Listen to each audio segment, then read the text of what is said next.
You are now about to experience the Revive Effect. My name is Matt Salesio, entrepreneur and holistic health specialist. And if you're ready to start your health journey but don't know where to begin, you are in the right place. At Revive, we create better ways of living for our generation by changing the conversation around health. And each episode shows you exactly how to build health into your life. You'll unlock tactics to improve your sleep, nutrition, anxiety, self-talk, and mind.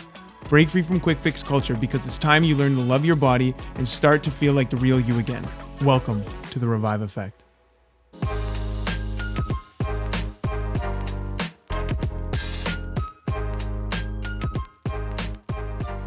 Folks, welcome back to the TRE. Matt Salesio here coming at you with an episode all about the gut. Man, I am freaking excited to get into this episode today. This is one of my favorite topics to dive into, and like you and so many others on my social accounts, the gut content that I have been posting has been monumentally more performative, much more saves, much more shares, much more engagement. So I know this is a topic that everybody at this point in their life definitely wants to hear. So let me ask you right now, do you know if you have a gut issue? How do you know if you have a gut issue? What does that look like? And you most likely will know, but for those that maybe are new to this topic, wondering if their gut is in need of a little TLC, I got you. If you are dealing with constant bloating, abdominal pain, you feel like you can only have 11 quote unquote safe foods because otherwise it'll send your gut into a state of disarray and leave you on the toilet all night. These are telltale signs that you may have a gut issue. Now, for a lot of us, we definitely know, and we've been struggling with this for a long time. You may feel directionless and lost. And I know what that's like. I know what that's like because I've been in your shoes. I've tried everything in the book, bunch of tactics, bunch of things on the internet, yet nothing ever seemed to work long term. And I was so frustrated and tired of feeling restricted and like my body was against me. I didn't like that my body was in pain. I didn't like that my gut was in pain. And I didn't like the fact that I wasn't able to live my life to the fullest, knowing that my gut was quote unquote against me. So if that's where you are right now, and that's where you're listening saying, Matt, I resonate with you so deeply on that because it sounds exactly like me. This is the episode that you want to put your listening hat on. Folks, remember when you were in school and teachers were like, listening hats on? Very important point. This episode is an entire important point. So I want you to listen up because I'm going to give you some amazing tactics of how I healed my gut for good and my biggest mistakes and learnings so that you can avoid them on your journey and get you from A to B much faster. Now, in my opinion, gut health is everything. It is the hallmark of a healthy mind, a healthy body, and a healthy life. I want you to imagine if you were to go out with your friends. Imagine you were able to order anything on that menu and know for certainty and confidence that you're going to be able to enjoy that food and be comfortable for the rest of the night. I want you to imagine exploring new places and going out far into like nature or the city without worrying about where the next bathroom is going to be. I want you to know and imagine what it was like or what it would be like to wake up and not feeling like you're backed up and in so much pain and bloating because you're not able to, push out the pipes or clear the pipes.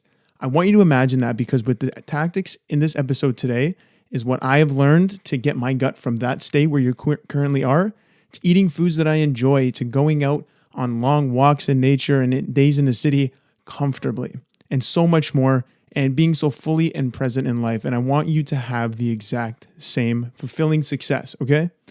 So what can you expect in the episode ahead? I got loads of good content for you folks. First off, we're going to dive into my biggest learnings and mistakes alongside my personal fitness and health journey. Before I was heavy into the gym, tons of protein, tons of rice, and I thought I was healthy, that I was doing the right thing. But I quickly found out there was a much deeper narrative that went into gut health, okay? So that's what we're going to open with, and then we're going to get into defining what your gut is and why you need to know how it works. That allows you to get into the driver's seat and make more confident and empowering changes and decisions for your health. We're going to look at why inflammation is the root cause for your gut health and digestive issues and how to beat that. We'll dive into how your gut health is linked to your mental health. This is a crazy topic that I've been exploring and tweaking and researching myself independently and through a bunch of other people that I've been having conversations with. We're going to get into causes and solutions for leaky gut syndrome and identifying if you are dealing with that right now. And then, believe it or not, lastly, we're going to get into why you need to be eating more foods to eat a healthier gut or to get a healthier gut.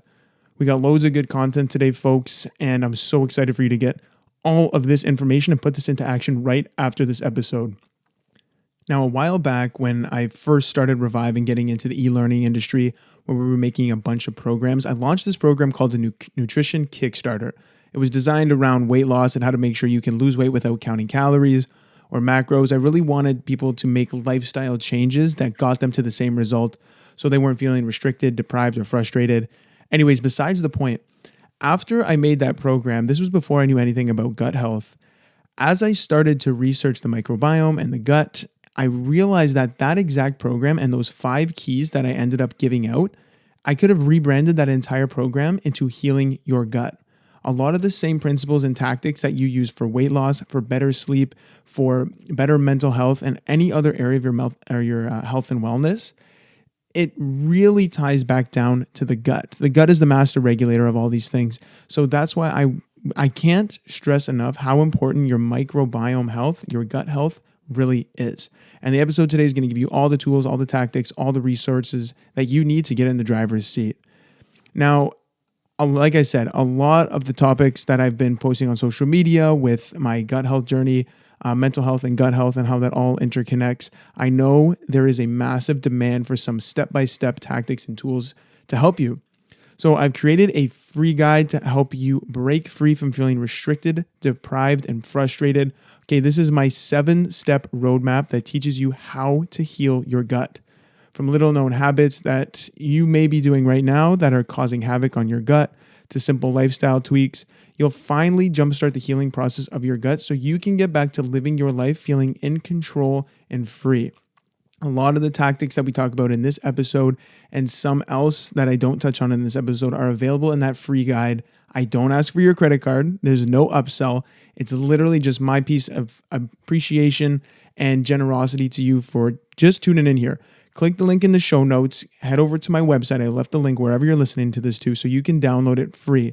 Just type your email in, let me know where to send it to you, and that way you can start taking action right now. I invite you to take a look at that link very quickly before I take it away in terms of giving it away for free or switching up my my freebies. So don't miss out on that. If you really care about your gut health and you are truly ready to make a change, hit that link below. Anyways, I digress.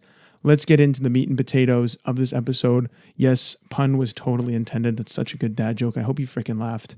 Anyways, let's get into the journey, like the beginning of the inception of how gut health came to be, at least in my life, and where I quickly realized I was making tons and tons of mistakes. I used to view food back in my uni days where I was heavy into the gym. I would always be working out, lifting as heavy as possible, eating as many calories as possible, white rice and steak, white rice and chicken, white pasta and chicken. Like it was just a very bland diet. But I always thought I was in alignment with health because I thought that's what healthy people do. They're fit, they eat loads of calories, they build tons of muscle mass, and they stay super lean or not, I wouldn't say lean, but I guess not in a state of overweight. Now, I always used to think that was the best way to do it. But when I realized I was overeating after I am living my life currently right now, I look back on the pictures when I was in that bulking phase in my university days. There was so much puffiness in my cheeks, in my neck, in my muscles. Like I just looked like the Michelin Man. But back then, because I was so deeply entrenched into that entire lifestyle, I didn't know anything that was different than that. I didn't think I was doing anything wrong. But as I look to my body now, where I'm able to work out much easier, where I'm able to stay trim and lean much easier, looking back on that now, I'm wondering how I ever used to live. And I think a lot of us view food in that same light. And that's one of the biggest reasons that I realized gut health goes so much deeper than just counting calories or just counting macros. So if you're somebody who thinks, I need to be on calories all the time, I need to be under certain calories, I can only have X amount of carbs per day or X amount of protein per day, you're missing the bigger picture. Food is not just calories and fuel, okay? Food is information for your gut and your body to carry out operations as it sees fit and as it needs. If you are just worried about the calories on your scale or on that freaking app that you're brainwashed into every single day, you're not asking the right questions. You're asking, can I eat this food? Is it under my calories? When you should be asking, what is this food and nutrients going to do for my body? Do I need some antioxidants because I've been feeling really inflamed and I need that anti-inflammatory effect? Do I need to be eating more fiber because I'm feeling so backed up and I just need to get things moving within my gut? You're looking at the wrong questions and it's causing your gut unknowingly to stay in this perpetual state of disarray and dysbiosis. So I wanted my body to feel like I was healthy, like I was balanced, and I was in control of it, not the other way around. And when I say the other way around, that's when you're buying into the belief that food is just calories and food is just fuel to get you through the day. It's so much more to that, or more than that. And that's why the way I look at food now, and I want you to pay attention to the way I view food now, because once you make this change, you will start noticing tons and tons of great changes within your gut health. But before we do that, I want you to understand what the gut microbiome is, because if I can give you all these tactics and give you all these tools without knowing why you're making these decisions or how these decisions are going to affect your gut health, you can fall short. You might fall off because you're like, I really don't understand the importance of it. I like knowing how things work. I like knowing the step-by-step way of the decisions that I'm making are going to affect me, because then I can make the decisions much more confidently and I know that it's actually moving the needle. Okay? So this term gut health, it gets thrown around everywhere on the internet, from social media to the actual media or magazines. Everybody's talking about this gut health. But because it's in a state of marketing and it's sexy to market gut health, we sometimes miss the bigger picture of what gut health really means and how it works.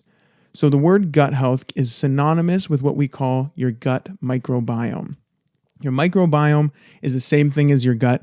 It's just a big makeup of bacteria and other things that are going on in your gut that keep your hormones producing, to reduce that inflammation, to digest your food. I'm going to get into what I mean by that. But in terms of your microbial makeup, aka your gut makeup, I want you to understand how different you are based on your specific gut makeup, okay? To put that in perspective for you, I want you to understand all human beings are 99.9% identical in their genetic makeup, all right? Our genes, the way that we look, the way that we operate, the hands, our arms, our hair, we're 99.9% similar in the genes that we have. But how come, regarding genetics, right? How come you and your friend can be on the same weight loss plan, yet experience different results? Right? If it's really genetics, is that what's going on here? You're 99.9% similar. So how can we attribute it to genetics? And I'm going to give you the best example possible. Okay. Your gut is like a metabolic fingerprint. Okay. Your fingerprint exists now as it is for you. It has never existed before. It will never exist again. It is so uniquely identifiable to you, as is your gut. Your gut, I would actually even argue, is more uniquely diverse and rare and individual compared to your fingerprint, okay? But how are we so differentiated here? And the answer to that question starts with understanding what actually makes up your gut microbiome. Now, your microbiome, it refers to the collection of microorganisms, including bacteria, fungi, viruses, and many other microbes that inhabit and live within your gastrointestinal tract, aka your gut. Now, I know you might be thinking like, yo, Matt, what do you mean I got fungi and bacteria in my gut? Am I going to be okay? Yes, you are. I had the same reaction when I found out. It's actually really beneficial that stuff is down there. And I'm going to dive into that in a reason why it's very beneficial. But to show you, again, back on this individuality piece and the fact that we're 99.9% similar in our genetic makeup, you have 20,000 genes as a human. You have 20,000 genes and we're 99.9% similar, okay? I want you to hammer that point home. In terms of your gut, there is an estimate of 2 million genes within the gut. Now, that is a freaking huge number compared to the genes that we have as a human. And the gut is like a whole other ecosystem that has its own thing going on. Now, think about your gut like a rainforest. I'm going to try to make this much more easily understandable rather than throwing tons of numbers at you. Think about your gut like a rainforest, okay? Everything in the rainforest gives and takes what it needs from the ecosystem. You have animals that fertilize the plants. You have other species that eat the plants. You have birds and fish and water and all these different ways that the ecosystem continues to operate seamlessly and organically. So like the rainforest has cheetahs and monkeys and fish. I don't even know if the rainforest has fish. Just imagine an ecosystem's got a bunch of different species that give and take what it needs from that rainforest, from that ecosystem. Now, your gut is the exact same way. You have tons of bacteria down there that play a particular role in how it, releases your hormones. You have certain bacteria that digest food. You have certain bacteria that get rid of toxins. They all play an integral role within that gut microbiome. And dependent on where you live, the things that you've eaten, the places that you go, the activities that you do, your certain lifestyle, this all affects the makeup of the bacteria that end up shaping your microbiome, aka that metabolic fingerprint that makes you so individual. The thing about the gut is, imagine with that rainforest, to keep things broad for you now, you have two big teams of species in there, right? You have the good guys and the bad guys. We call them Firmicutes and Bacteroidetes if you're really geeking out on a nerd level that I am. But imagine you have two big teams of bacteria down there, good guys and the bad guys. Now, what happens, or what do you think would happen in an environment when the bad guys start to overpopulate the good guys? And then vice versa, what happens when the good guys overpopulate the bad guys? And now what happens if you have a good, genuine balance between the two that allows the ecosystem to work really seamlessly? So now you get my point, right? Depending on the balance and the makeup of your ecosystem, aka your gut, it can either be in a state of disarray, in a state of negativity and chaos, or it could be in a state of balance, harmony, and working smoothly as the ecosystem it's designed to be. Okay, so here's what we've covered so far, because I know that's a ton of information. 99.9% similar in our genetic makeup. However, we're 99.9% different in terms of our microbial makeup within the gut. Our gut is like a rainforest. We have two big teams of bacteria down there, the good guys and the bad guys, and we want them to be in perfect balance so our ecosystem is working in perfect harmony.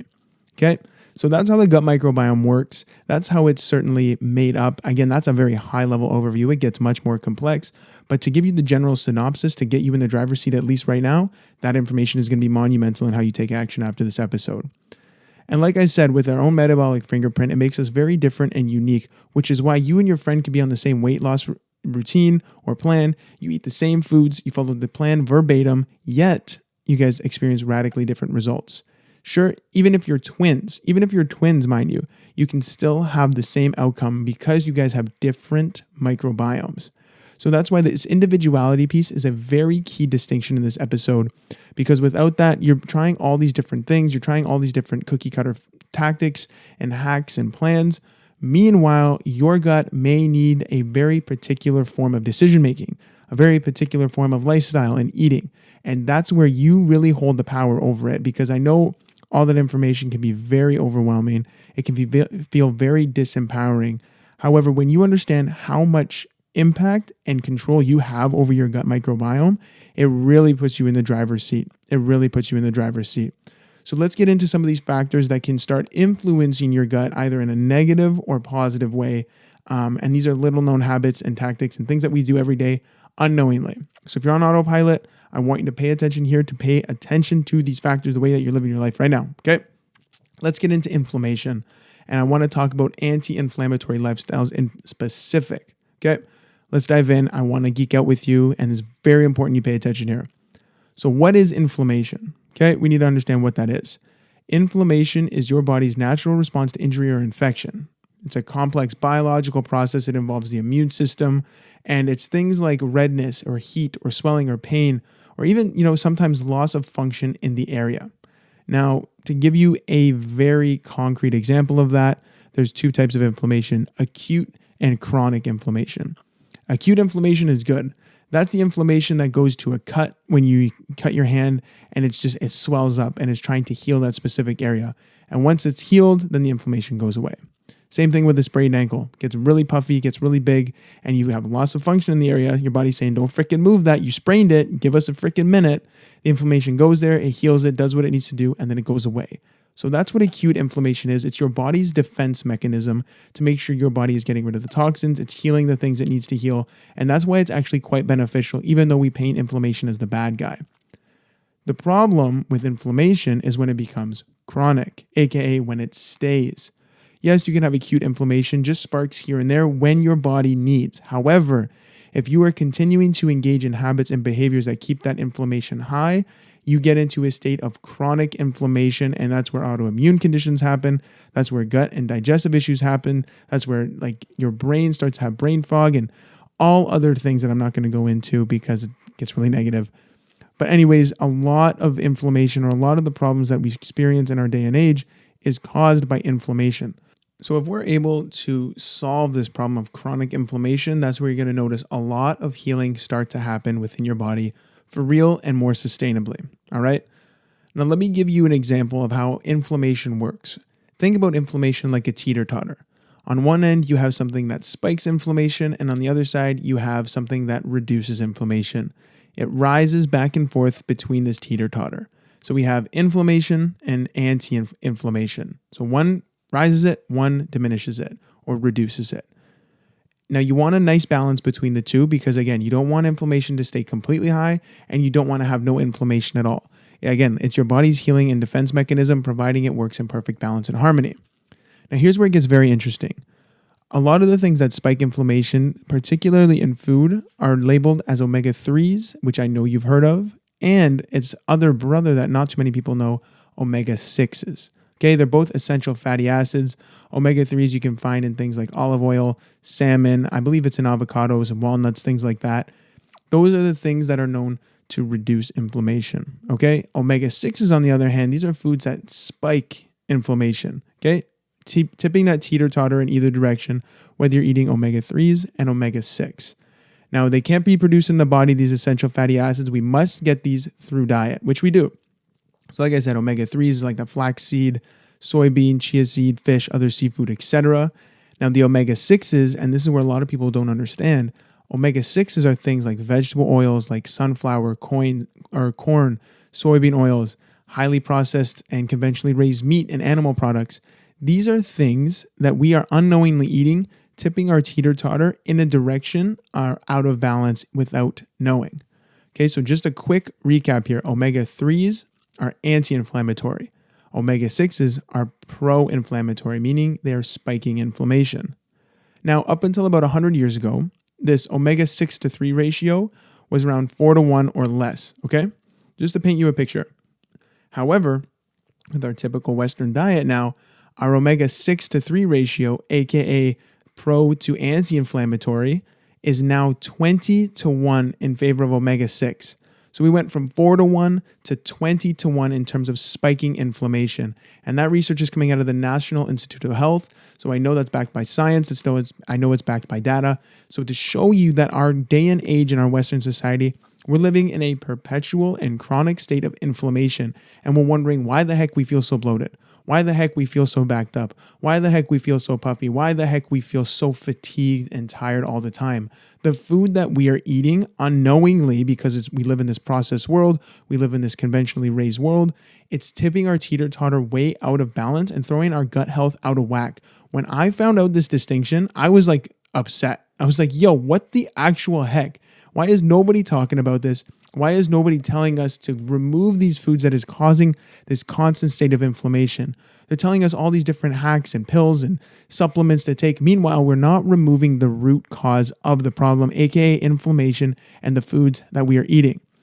Now, I got a great story. It's freaking hilarious. There's this Mexican place in Toronto where we used to go all the time. All the time. Me and the boys would go. They have these great chili coconut margaritas. They are next level dangerous, FYI. They're fantastic. However, it's not like a dirty Mexican spot where it's like a rundown hole in the wall, okay? It's a nice establishment. However, the food that is produced, yes, it's delicious. However, when I eat the chips and guac, folks, let me tell you, the rest of the night, I am not comfortable. I do not feel good. I just want to go home. It is like this state of like, I feel like my gut is going to tear. It is so puffy. It is so inflamed and it is in so much pain that I don't even want to go out after. There's a running joke all the time with the boys is like, if we're out downtown, we're like 5-10 minutes walk away from it. We're saying, hey boys, we're kind of hungry. What are we going to eat? We say the name of the restaurant and all the boys go, do we want to do it to ourselves tonight, boys? Do we want to go down that path? So we know what it's going to be doing to our gut because we understand that the food is laced with a lot of these omega-6 oils because it's deep fried. It's got a lot of processed foods and all the other things that are known to spike inflammation in the body. So I want you to pay attention and think about right now where these current omega-6s, like I said, the vegetable oils, sunflower, corn, soybean, conventionally raised meat, animal products, all those other, I don't want to say negative foods, but negative foods, where are they in your life unknowingly? Read the ingredient labels. Look at the quality of foods that you're having. Look into the companies in which you are buying the foods from to see if they are going to be from either a great state that's going to help your body or throw it into a state of disarray. Remember, food is so much more than calories and macros. It is information for your body, telling it to either do things positively or negatively and throw your gut into a state of disarray or make that ecosystem work within balance. All right? Very key distinction here. Now, where inflammation can get tricky, especially with the gut if it stays, is what we refer to as leaky gut syndrome, which a lot of people either really understand and they know, or it's the first time they're hearing it. So to give you a quick example of what leaky gut is, I'm going to explain it to you. Imagine your gut as a nice fence around it, okay? It's got a nice fence keeping all the bacteria and the things and the food and the toxins in your gut to either be digested, removed, killed, or just dealt with in a way that your body has biologically designed to do. So it's like a nice fence that surrounds the gut casing or the gut, okay? With leaky gut, however, the tight junctions that make up that fence and hold everything together start to get a little loose. They start to get a little weak. They start to be removed. And that's when inflammation from the gut can now escape. That's when toxins in food can now escape from the body. So that's why a lot of autoimmune conditions stem from leaky gut, because now you're having all of these things that are supposed to be within the gut now going throughout the body wherever they see fit. They're not designed to do that. So now your body and gut are in a state of disarray and it's continuing to happen. So I want to explain it in a way that's more understandable for you. Remember when we grew up, we were playing on the school field, Red Rover, right? You would hold hands with everyone and you would say, Red Rover. We call, Matt over. And then I would then run over and try to break through the hands that you guys were holding.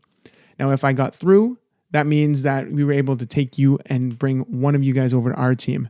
However, if I didn't get through, I would now have to go on your team, making your barrier stronger. So it's the same way with the gut. Your gut should have all those hands tightly held, holding that fence together and keeping everything in. However, with inflammation, it breaks that down and it makes that junction, it makes that hand that you're holding weaker, allowing things to escape, and then the cycle continues to go. So that's why it's a very important distinction to make sure you're not spiking inflammation, ruining that gut lining, ruining that fence, because then you're allowing everything to heal and keep the things in the gut in the freaking gut. Now, here's where it gets really cool too. I know I'm totally geeking out, but this is the gut. I love talking about the gut. Let's talk about the gut-brain axis here and how it relates to inflammation. What you need to understand about your gut and your brain is that they have a direct highway that connects them because they are in constant communication. They say your gut is like your second brain because of how many things the gut does for the body in terms of producing hormones, digesting, releasing neurotransmitters, all these other great things that the gut does.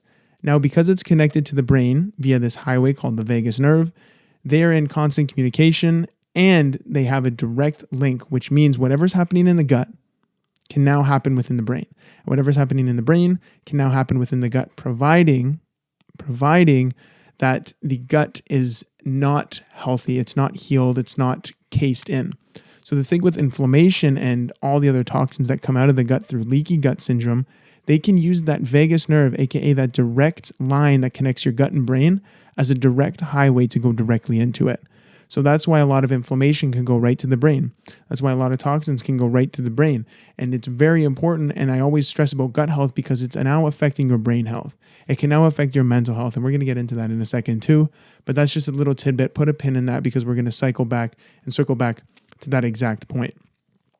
Now, where I want to talk about inflammation is a very key distinction between just adding in some things to reduce inflammation and living an anti-inflammatory lifestyle. Okay? So often I see so many people do this. Oh, I'm taking probiotics. Oh, I have my fiber pills. I'm taking my turmeric shot. Great. These are all great things that you should be doing for your gut. However, If you are still perpetuating patterns that spike inflammation or send your gut into a state of disarray, you're still throwing that teeter-totter way out of balance. That's why an anti-inflammatory lifestyle is the key here. Don't just take a turmeric shot. Don't just take fiber pills without removing the root causes for things that are causing your gut to go horribly wrong. My favorite thing is to start with number one, diet. And I'm not saying diet as like a calorie counter thing. I'm saying diet as the food that you eat on a daily basis. All right. When you are eating foods that are predominantly anti-inflammatory and you remove a lot of the inflammatory foods, you're now going to put that teeter-totter back into balance. That anti-inflammatory teeter-totter to the pro-inflammatory teeter-totter, going back into balance, allowing your gut to heal, allowing the fence that's keeping your gut to be much more strong now. My favorite thing is plant foods. A lot of plant foods, honest majority of the plant foods have antioxidants, especially berries. Antioxidants are anti-inflammatory. So if you are eating a lot of plant foods, especially fruits, a lot of the fibers like avocados, a lot of nuts and seeds, those things can help reduce inflammation monumentally, providing you're doing it on a daily basis. My diet was definitely lacking this. If we go back to my story at the beginning of this podcast, when I was thinking, just meat and white pasta, meat and white rice. It's lacking these plant foods that have this information to tell my body to reduce inflammation, to start healing my gut, to start healing my body throughout. So that's why it's a very important distinction here to look at the foods you're eating on a daily basis and make sure that you are implementing them into your diet in a way that fits your lifestyle. So look at the habits that you're doing day to day. Are they spiking inflammation? Do they make you feel bloated and puffy? Or are they making you feel nice and calm, cool and collected? And you don't have pain when you eat the food. If you're eating foods that make you feel like that, it's a nice indicator that you are living in alignment in an anti-inflammatory lifestyle. Now, folks, if you like what you're hearing, I know if you're still hooked on this, you're definitely engaged in this concept of gut health. I want to remind you to check out my free guide below, okay? Break free from feeling restricted, deprived, and frustrated. All of the things that we just talked about in this episode and we're going to cover is in that guide, okay? It's a 7-step roadmap that teaches you how to heal your gut. All my biggest learnings, all my biggest mistakes, all my biggest research tactics and things that I've given to my friends and family are the same ones I give you in that book. Okay, they're simple lifestyle tweaks. You can start healing your gut today if you head out and check that link out below. I want you to get back to living your life feeling in control and free. I want you to stop feeling like your body is against you. I know what it's like to feel frustrated. I know what it's like to feel when you're going, I'm doing everything in the book, yet my body is still not where I want it to be. Check out that book. 200 people have got it just like you. You're not alone in your journey, and start taking action today. Okay. That's the last time I'll say it. Maybe I might say it one more time at the end of the episode. I just freaking love it. And I get so many good reviews on it. So I want you to experience the same outcomes as so many other people are. Okay. Check out that show note. Check out that link. Head over to my website. Let's get it going. Anyways, I digress. Let's get into the second part of this. I don't know. Is this the third part of this podcast? I'm not too sure. Anyways, I want to get into this topic of fasting and how it relates to your gut health. And this was something that I learned to really help heal my gut and why I was doing it wrong and how to do it right. So let's get into fasting, what it is. I don't want you to freak out saying, yo, Matt, the fact that you think I'm going to fast, check yourself, bro. I'm not freaking doing that. Listen, I get it. I used to hear the word fasting. I was like, what the heck do you think I am? I'm starving all the time. I always want to get in the gym. I'm active. I'm doing a bunch of things. I need to eat my food. I get it. So let's take a step here. Let's relax. And I want to tell you what smart fasting is, okay? Fasting isn't going 2 or 3 days without food and water. Smart fasting is knowing when to either skip a meal when it's proper or when you feel you can, or how to do it in a window that allows you to eat all the calories and the nutrients that you need, and then allow your body the breathing room to digest and heal, okay? When you think about it, in our day and age, majority of people eat all the time, 24 hours a day. We have fast food and food chains open 24/7. We eat till like 11 o'clock at night with our Netflix binges and our hands in the chip bag. We are eating all the freaking time. However, if you look back to our ancestors, they didn't eat all the time. Sometimes they would go, 10, 12 hours, sometimes a day without food because they couldn't catch it. They couldn't get it. Or they were eating significantly under calories. Again, that's a whole nother story because they just didn't have access to it. However, in our Western day and age, food is highly abundant, highly abundant. So when we Now eat constantly. We're not living in alignment with our biology as it has evolved over all the years. Now I've done this personally. I've overeaten, like I said at the beginning of my journey. But when I started fasting, I went to the other side of the spectrum, and it was a big mistake. I used to overfast. I used to undereat. And I used to think, why do I feel so weak? Why do I feel so tired all the time? Why am I so irritable? Gosh, I just want a candy bar. And that's because I was over fasting. It was one of the biggest mistakes I did. I used to do like 24-hour fast, like 3-4 times a week. And I'm already a pretty lean guy. So you can imagine what would happen when I'm doing that constantly over time. So I think the biggest thing to understand here is that fasting isn't designed to make you feel tired, restricted, deprived, or lethargic. Fasting is designed to eat your food in a smart way that allows your body to get the calories and get the nutrients, but at the same time, give it the space it needs to rest and digest. Okay, let's get freaking into it. I want to start with meal timing and weight loss and digestive health because they all interconnect. Okay, they all interconnect. Meal timing can be very synonymous with fasting here. Okay. Like I said, with our ancestors, they over the years of evolution, they developed what we call a circadian rhythm, meaning they rose with the sun, they slept with the moon. Okay, sun's out, it's time to eat, it's time to hunt, it's time to go out, it's time to move. However, moon is out. Okay, I don't have night vision. The tiger has night vision. I'm going to stay inside and sleep. I'm not going to eat because I don't have light or fire to cook it. I'm just going to be in a state of rest and digest. Millions of years of evolution have caused our bodies to stay in that circadian rhythm, into that cycle. And if you think about it, it makes sense because in the daytime, we have a higher metabolic rate.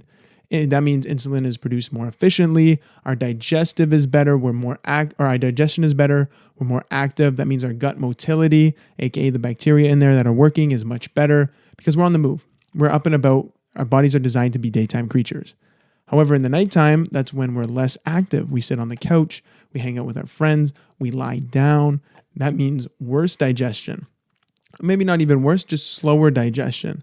And then insulin, because it's not designed to be eating at night, aka the hormone that's designed to help you get rid of the blood sugar in your body and store fat, it's not helping with digestion because it's less effective at night. Now, if we're eating out of alignment with that daytime, nighttime vibe, you can see how the gut starts to get confused. Okay, consuming large meals late at night, even like, chips and snacks and candy, again, with all those inflammatory oils and all those inflammatory foods, it can lead us to, and I know you've experienced this, indigestion, acid reflux, sleeping like absolute garbage. Like, oh, I'm so stuffed, I can't sleep well. Or you wake up and you feel like that food baby still hasn't made any movement in that gut. You're going, what the heck's going on? It's because you're eating out of alignment with your circadian rhythm. And that's why meal timing and smart fasting, allowing your body to eat when it needs to eat and rest and digest when it needs to rest and digest, can really help you heal that gut, lose more weight, and start feeling better because you're in alignment with your circadian rhythm. Now, the best way I like to do it, I'm going to give you the easiest way to start doing it. And I know you've heard this before, but the fact that if you were to do this so consistently on a daily basis, you would notice such significant changes in weight loss, in gut health, and overall mental well-being and health. Okay, eat your foods predominantly during the day. Eat more food in breakfast and lunch and a little less at dinner. Whenever you start your day, let's say you eat breakfast at 8, 9, great.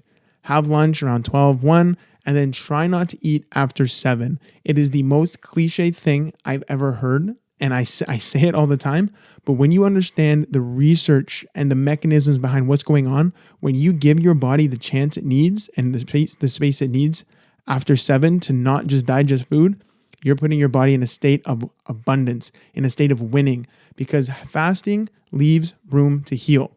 If you don't eat after 7 and then you eat again the next day after a night of good sleep and right when breakfast hits, your body has now had time to digest that food and take all the other things off its to-do list in your body, like reduce inflammation, heal your body, heal that gut lining, reduce the neurotoxins in your brain. It's allowing your body to do that. Because here's the thing with digesting food. Your body can't handle high blood sugar. Anytime you eat, you raise your blood sugar because your body gets this new fresh spread of glucose to go through its body. Okay? If you're constantly eating, your body continues to put digestion at the top of its to-do list because you can't have high blood sugar. It will not, your body will not allow, if it's in a good state of health, it will not allow you to have high blood sugar. It will try to remove it as fast as possible or store it as fat as it needs. But because we continue to eat and eat and eat and eat, and we don't get in alignment with that circadian rhythm, we don't fast because to leave that room to heal, our body never gets the chance to go to the other things on its to-do list, like reduce that inflammation, like heal the gut, like remove the brain fog, because it's in a constant state of digestion. That's why it's very essential that you use smart fasting in a way that's in alignment with that circadian rhythm and give your body the freaking space it needs to heal. Now, don't do my mistake. Don't go 24 hours without eating multiple days a week.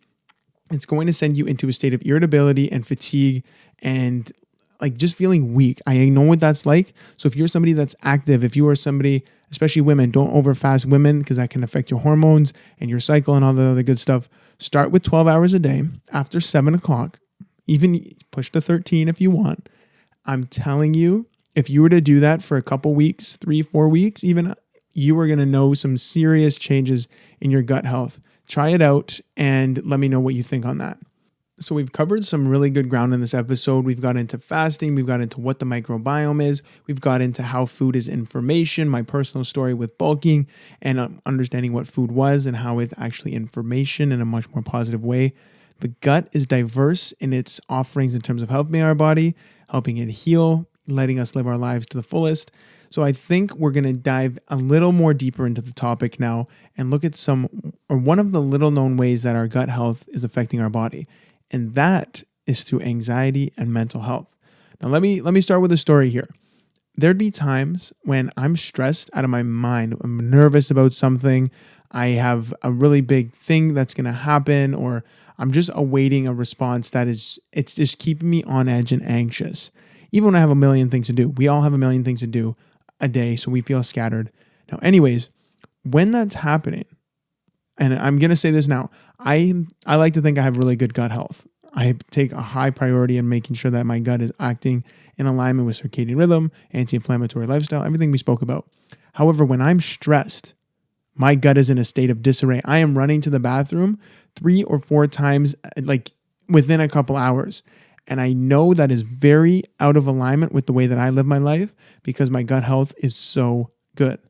Now, why does this happen? Why, when I'm stressed, does it leave me running to the bathroom? Okay.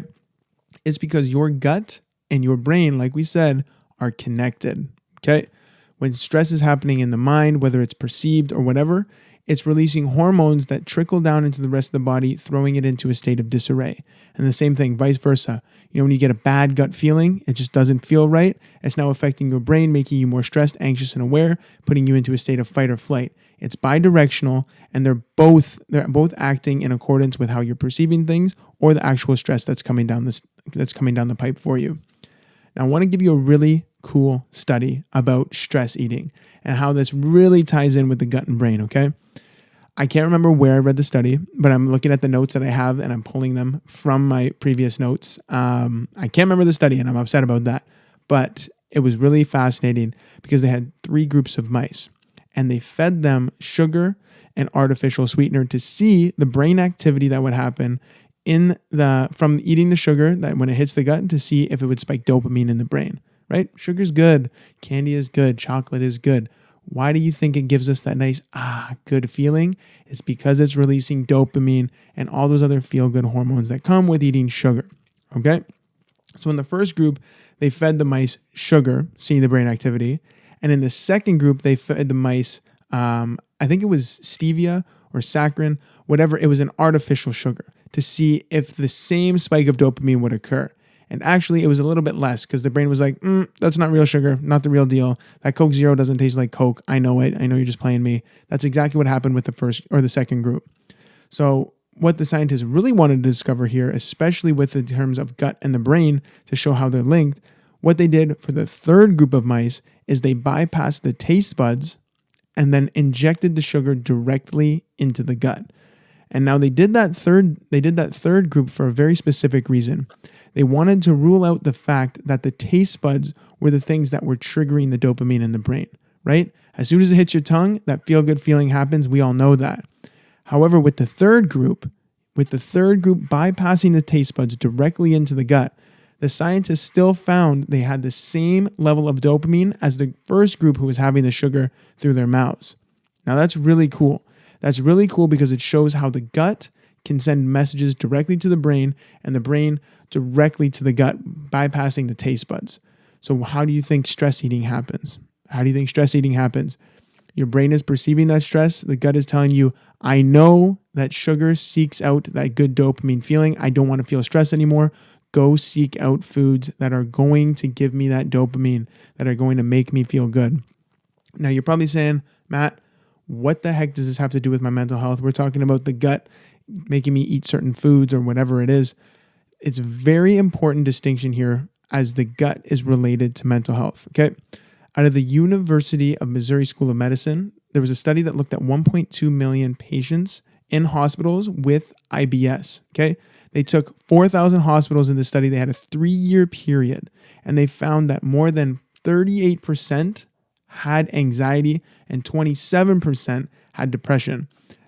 If for somebody who isn't involved in research, 38 and 27% as a final conclusion is freaking huge. And I know from a lot of the people that I've spoken with, especially in the past, if they're dealing with a mental health disorder like anxiety or depression, majority of the time, from my personal experience, they have dealt with a gut issue and vice versa. If somebody's got a gut issue, I know for a fact they're dealing with overthinking or anxiety, rumination, or depression. They're inextricably linked, and the study with 1.2 million IBS patients across 4,000 US hospitals shows it perfectly. Now, like we've just seen with that study with the mice, how the gut can send messages to the brain saying, I like that food. That gives us dopamine. It's a great indicator to show how your gut and your gut bacteria are influencing your tastes in food, your preferences in foods. So like your brain knows it gets that dopamine spike from unhealthy foods, when you are in that state of stress or anxiety, you're more likely to seek out those unhealthy foods. And you're wondering why it's so freaking difficult to stay consistent with your healthy eating plan, with that diet plan you're on. Your gut is making choices for you that you are unaware of. Okay, you're unaware of it. And that's why it's so incredibly important to understand when you're stressed and when you're anxious to bypass and think logically about the fact that you aren't craving those healthy foods or you're not craving those unhealthy foods. Your gut is craving those healthy foods for the dopamine. Now, this is why I want to get into inflammation here, especially because your gut is a major endocrine producer. Like the same way it's triggering dopamine in the brain, endocrine is synonymous with hormones. Your gut is one of the biggest organs in your body that produces so much hormones. To give you an example, 50% of your body's dopamine is produced in your gut. Did you know that? 50% of your body's dopamine is produced in the gut. And same thing with serotonin. When you look into the sun, you're like, oh my God, I feel good. I feel energized. I love it. When it's raining, I want to freaking crawl in a hole and cry forever. That's because your body's releasing serotonin. Your gut provides 95% of your body's serotonin. Dopamine and serotonin are directly linked to a positive mood. And a lot of that production of those hormones are produced, aka in that gut. Now, this is a big problem for your anxiety and depression because if your body's in a constant state of inflammation, it's going to cause your guts to work inefficiently, to not send signals properly, to make sure that those hormones that need to get produced as normal do not get produced as normal. And we're wondering all these things. We're trying all these different tactics and behaviors to help with our anxiety and breathing patterns and all this and that. However, the food that we are eating in the state of our gut health is really affecting the production of those hormones that can bring our anxiety and depression down and make us feel better. And the other thing is, like the same way the gut is influencing your food choices because it knows it gets a good hit of dopamine and all that serotonin and all those feel-good hormones, your body is seeking out the bad foods that spike inflammation, the chips, the candies, the sodas. Sugar is a major inflammatory marker. So if you're eating the seed oils, if you're eating the sugar and your gut is continuing to make you seek out those foods because it's not feeling good and it wants that feeling of dopamine and serotonin, it's going to continue to put you in that state, seeking out the bad foods. Your hormones aren't getting produced properly. Inflammation is still high, and the cycle continues to repeat. And we're stuck in it wondering why the heck our breathing patterns aren't working, why the heck the anxiety medication isn't working. Your gut is in a state of disarray, and it needs to reduce that inflammation to help you make better food choices, to heal your gut, to make your mental health and hormones start producing better. So now we've seen how the gut is truly, truly affecting the way that your mental health can happen. I want to flip it on the other side now. The same way that your gut can spark inflammation and leave your body in a state of disarray, causing those hormones to be produced inefficiently, your stress can do the same thing, but the other way. It's bi-directional. So the crazy thing about stress hormones is that it actually sparks inflammation in your gut. The feeling of stress sparks inflammation in your gut. Isn't that a crazy concept?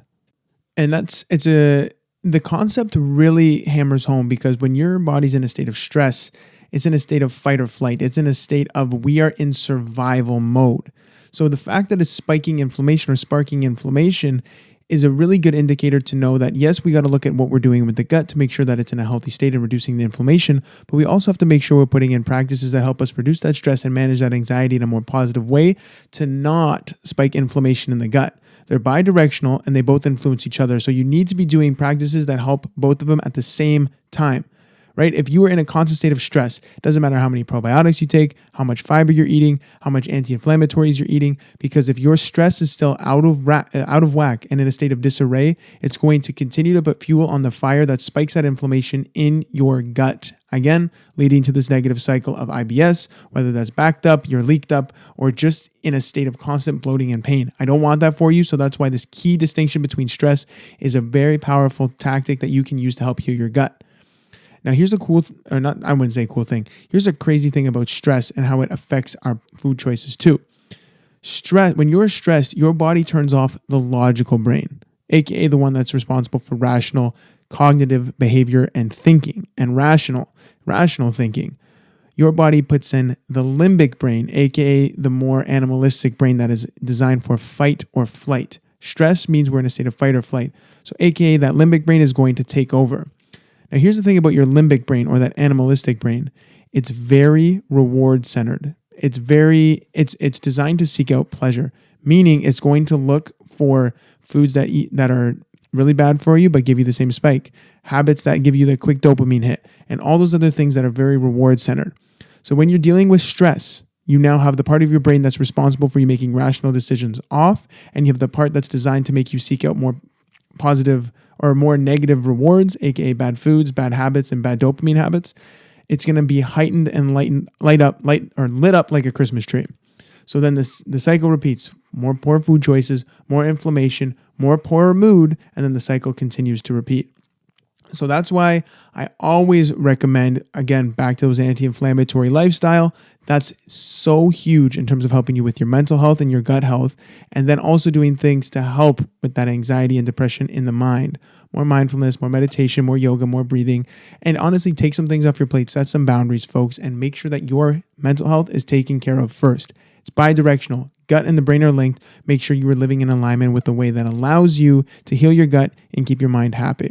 Okay, so that was the section on mental health and how it helps with, or how it is contributed and linked with your gut health. Let's get into the last section here. And this is the most important distinction that I've learned along my journey. One of my biggest mistakes before, because I wasn't living in alignment with this habit. And now my biggest success, and the first thing I tell everybody to do when they want to heal their gut. So did you know that scientists can look at a makeup of your gut microbiome and tell if you are overweight or not without even seeing you in person? Same thing. Did you know if a scientist looks at the makeup of your gut microbiome and they can tell if you have anxiety or depression, again, without meeting you, without talking to you, and without seeing you in person? Same thing with PTSD. They can address if you have certain indicative disease based on the makeup of your gut. How the heck are they able to do that? And they're able to do it with accuracy. And the answer to that question goes right back to the beginning of this podcast when we were explaining the makeup of your gut microbiome, that metabolic fingerprint that we spoke about. Everybody has a lot of individuality when it comes to their microbiome. However, a lot of us have some of the similar groups and makeups of bacteria that are in alignment with anxiety, depression, obesity, etc., etc., etc. Yes, we got things that differentiate us, but if we have those core groups of bacteria, that is a key indicator that you are dealing with anxiety, or you will get anxiety, depression, obesity, and all that other good jazz. Now, what is a telltale sign of somebody who doesn't have anxiety, or the telltale sign of a gut of somebody who doesn't have anxiety, that doesn't have obesity, that doesn't have depression, and doesn't have this chronic state of inflammation? The answer to that is diversity. Diversity is one of the biggest things that I've learned along my gut health journey. And without the concept of diversity, you are leaving so much healing and ability for your gut to elevate your health on the table. So I'm going to tell you exactly why diversity is essential for gut health. And let's take it right back to the beginning again, where we said how your gut is like a rainforest. It's like an ecosystem. Your gut is in the rainforest. It has tons of different species that give and take what it needs from the ecosystem. Now imagine what would happen if you started removing so many of those species that have that certain gear and that certain place in the ecosystem to make it thrive. You're now missing an integral part of the system. You're now missing an integral part of the whole organism that allows it to work together. And it's the same thing with gut health. People with a lower diversity of gut bacteria, meaning there's more of a smaller amount of bacteria, smaller amount of species of bacteria in there, it's giving your gut a state of disarray. That means more opportunistic, aka bad bacteria, can take over. And that's when the rainforest starts to get out of balance. That's when the gut starts to get out of balance. And all these negative spillover effects that we spoke about in this episode really start to come forth. So how do you solve this? Diversity is very easy because your gut is highly influenced by every decision that you make for your body, most importantly with food. Think about where food goes when you eat it. Where's the first place it goes besides the stomach? It goes right into the gut.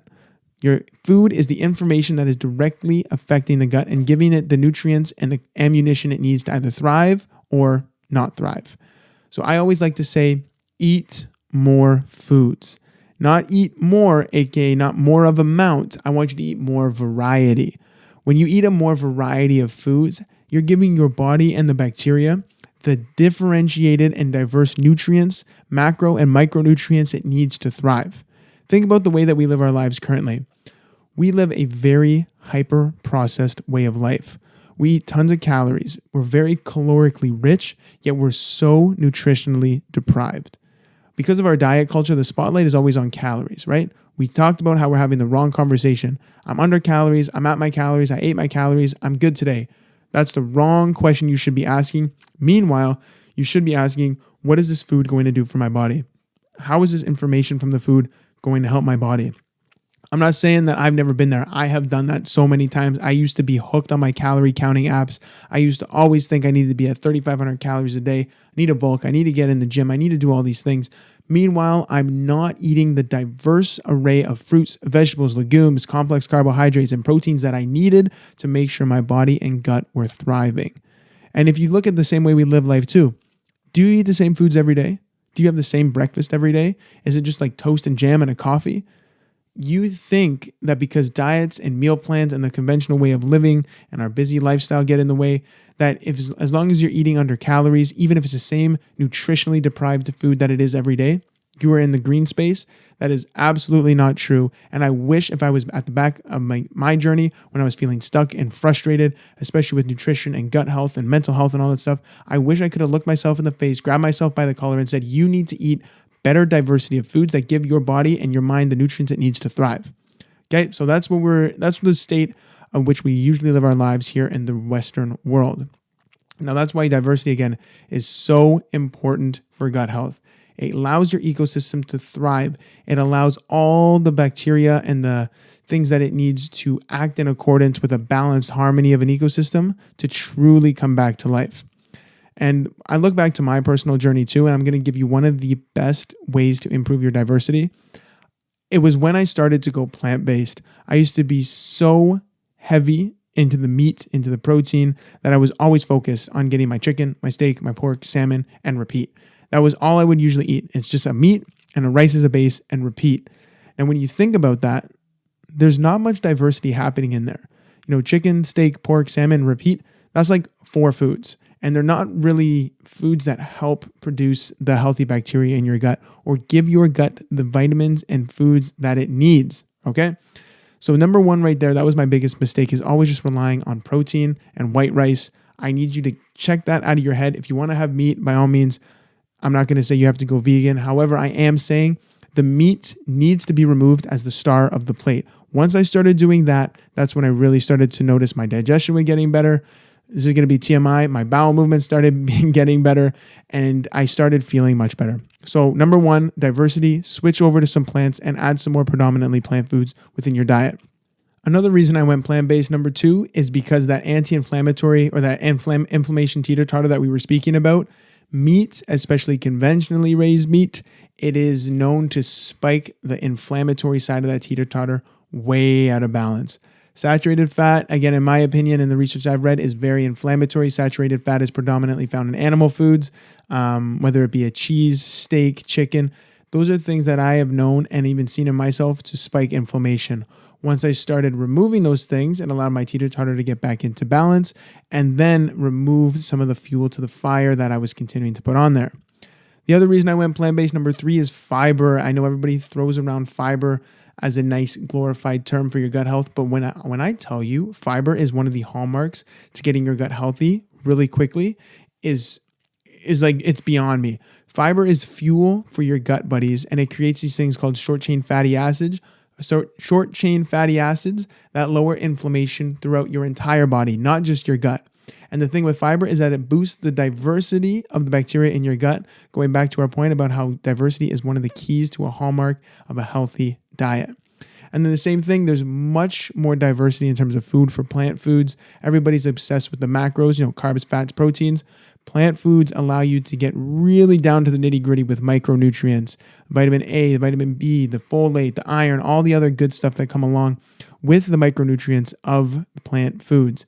Now, I'm not saying you need to track all the micronutrients. You don't need to have this huge catalog of all the foods that you need to be eating day by day and mixing all this and that. You don't need to do that. What you do need to do is just eat a diversity of plant foods, because it allows you to get the rainbow and get you all the micronutrients you need. As long as you're eating a diversity of foods, from your carbs, your fats, and your proteins, and the fruits and vegetables, you're going to be eating the rainbow. You're going to get an array of micronutrients and the array of fiber that you need your gut to heal, to perpetuate a nice, healthy, happy microbiome. Now, folks, I know that was loads and loads and loads of information, but these are some of the biggest learnings and mistakes that I had on my journey. And if you made it to the end of this episode, you're in a really great place to start taking action today with the information that you learned within this podcast.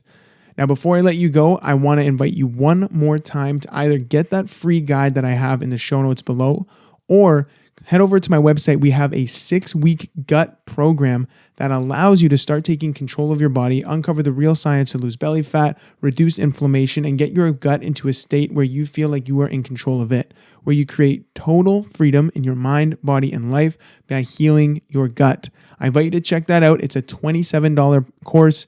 It is done with Renique McFarland. He's a fantastic gut specialist. He's done some great work. We partnered with him on this program, and it's designed to get you in the driver's seat to help you create the mind, body, and life that you truly desire, because you've seen that your gut is linked to all different facets of your body. So if you're able to heal your gut, you're able to heal your mind, and you're able to heal your body throughout the rest of its existence. Now, head over to my website, click that out. Thank you for tuning in, folks. I'm going to see you next time here on the Revive Effect podcast, where we dive into so much more health and wellness tactics. Thank you for joining.